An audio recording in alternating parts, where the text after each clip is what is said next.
네, 안녕하세요. 조은입니다. 부의 체인저. 읽으면 읽을수록 재밌는 책인 것 같아요.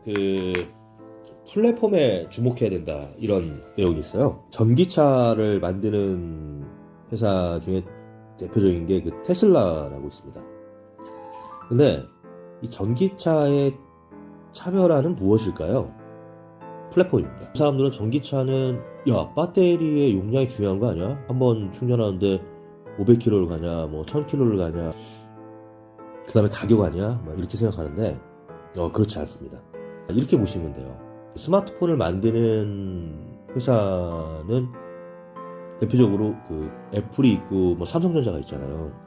애플은 공장이 없습니다. 네. 다 외주를 줘갖고 생산을 하고 있지만 애플의 기업 가치는 삼성전자의 7배 이상 높습니다. 그 이유가 뭘까요? 바로 영업이익에서 차이가 나는 거예요. 왜냐하면 외주가 많다는 거는 설비가 없어도 된다는 거고 인건비가 적게 들어갑니다. 감가상각도 일어나지 않죠. 그럼 애플의 자산은 뭡니까? 플랫폼을 운영하는 거예요. 애플의 기기를 생산하는 곳이 중국의 폭스콘이라는 곳 있지 않습니까? 이 폭스콘의 영업이익률이 4%밖에 되지 않습니다. 영업이익률의 핵심은 소프트웨어, 즉 애플의 iOS 생태계라고 보시면 되겠습니다. 그러니까 고정비 없는 소프트웨어 시스템이 큰 부가가치를 만든다. 테슬라의 일론 머스크가 추구하려는 게 뭐냐? 자율주행 전기차죠. 그러니까 자율주행을 하려고 스페이스 X에 가고 자체 인공위성 쏴 올리고 그러잖아요. 그게 뭐냐면 자기만의 플랫폼을 만들려고 하는 거예요. 네. 그러니까 전기차는 이제 시작하는 시장이니까 어디든지 만들겠죠. 그렇지만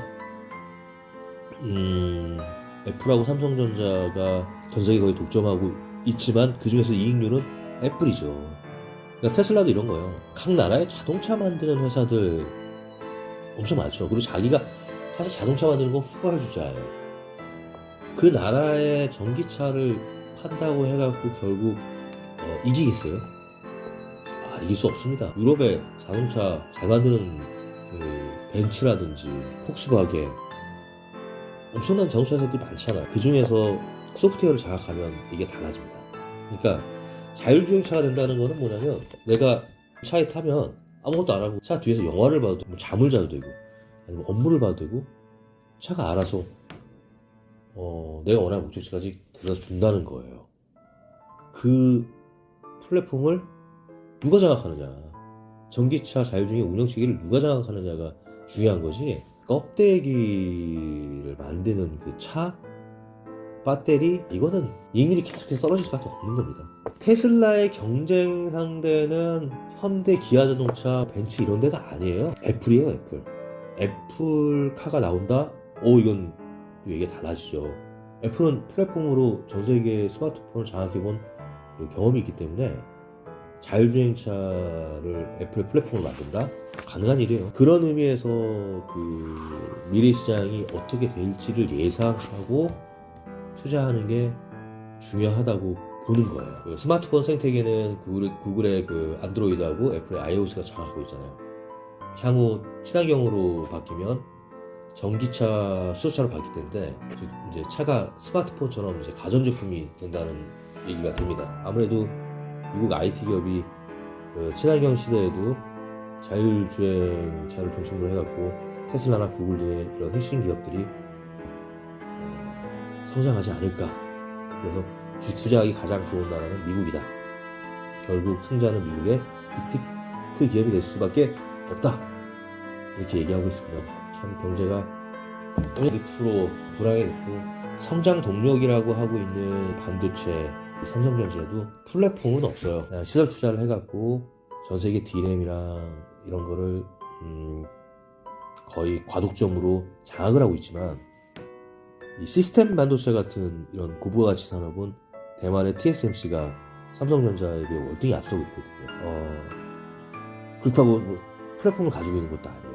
그렇다고 IT 우리나라의 성장 동력이 없어지고 있습니다. 그러니까 우리는 인구도 줄어들고 있고 출산율도 줄어들고 있고 내가 투자한 돈이 더 많은 수익을 가져온다는 그런 기대심이 있어야 이게 많이 들어올 텐데 그게 참 우리나라가 걱정입니다. 직장 생활보다는 당연히 뭐 창업을 하는 거를 생각을 하라고 하고 있습니다. 직장 생활은 누가 제일 잘하냐? 예스맨이 제일 잘한다고. 근데 이게 경쟁력이 있냐?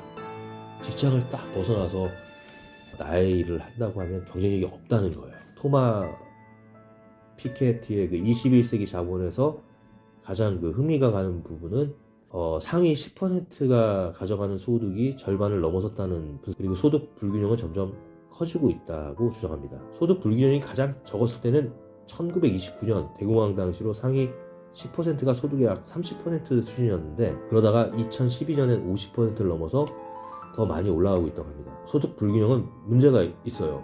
그 저소득층 소득이 예를 들어 100만 원이라면 112만 원을 쓰지만 고소득층은 63만 원을 쓴다고 합니다. 더 정확히 말하면 저소득층은 소득을 모두 쓰면 빚까지 진다는 의미예요. 그리고 쓸 돈을 벌기 위해 평생 일을 한다는. 그러니까 고소득층은 1억을 벌어서 63%인 6,300만 원만 쓰고 2,700만 원을 저금한다는 거예요. 그러니 이런 잉여소득은 그 소비가 아닌 자산으로 이어진다는 거죠. 따라서 고소득층은 시간이 갈수록 자산의 축적이 커지면서 더 큰 부자가 되고, 저소득층은 돈들 다 쓰고 모자라서 빚을 끌어다가 써야 하는 구조이니 점점 더 가난해지고, 그런 구조라는 겁니다. 이거는 눈만 뜨면 나가는 돈이야. 이걸 안 쓸 수도 없어. 그렇다고 내가 막 사치를 부리는 것도 없어. 이렇게 살아가는데 빚을 지게 되는 구조가 발생할 수도 있어요. 그러니까 부에 대한 책을 읽어보면 뭐 다 필요 없어요. 일단 내가 버는 것보다 쓰는 걸 줄여야 돼요. 그리고 모아야 돼요. 그 잉여 자산을 미국 주식이나 이런 세계에서 가장 잘 나가는 기업에 투자를 하라는 겁니다. 국민연금도 미국 기업에 투자합니다. 왜? 가장 안전한 곳이라고 생각하기 때문에 그래요. 그런데 우리 개인은 투자할 돈도 없고 투자할 여력도 없고, 투자를 해도 국내 주식 경쟁력이 있나요? 내 돈이 큰 물에서 놀아야 돼요. 내 돈이 작다고 작은 시장 이런 곳에 빠져 있으면 안 된다. 기니뿐 비굴을 피할 수는 없다. 그런데 내가 노력하면 그 격차를 줄일 수 있다. 아니면 그 격차를 유지라도 할 수 있다. 코로나 시대 태풍으로 인플레이션이 왔죠. 당연하죠. 원인과 결과가 있듯이 돈이 풀렸으니까 인플레이션이 온 거예요. 그러니까 인플레이션 잡기 위해 금리가 올라갔죠. 금리가 올라갔는데 자산 가치가 떨어진다? 아니에요. 돈이 너무 많이 풀렸기 때문에 자산 가치가 올라간 버블이 꺼지는 거지 자산 가치가 내려가지는 않습니다. 경기의 순환 사이클에 의해서 인플레이션이 잡혔어요. 몇 년 뒤에 잡히겠죠.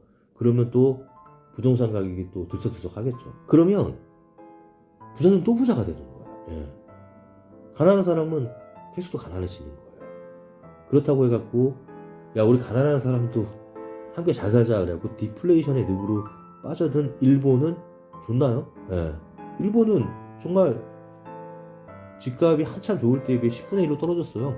미래를 보는 거 중요해요. 우리가 공부를 하는 거 이제는 지식을 암기하려고 하는 거 아니잖아요. 네이버나 검색해보면 다 있잖아요. 미래를 예측할 수 있어요. 근데 미래를 예측하는 게 엄청나게 어렵냐. 야, 뭐 우리 고등학교 때 배웠던 수학 미적분이 더 어렵지 미래 예측은 더 쉬울 수도 있어요. 왜? 걸어가고 있는 패러다임이 있거든요.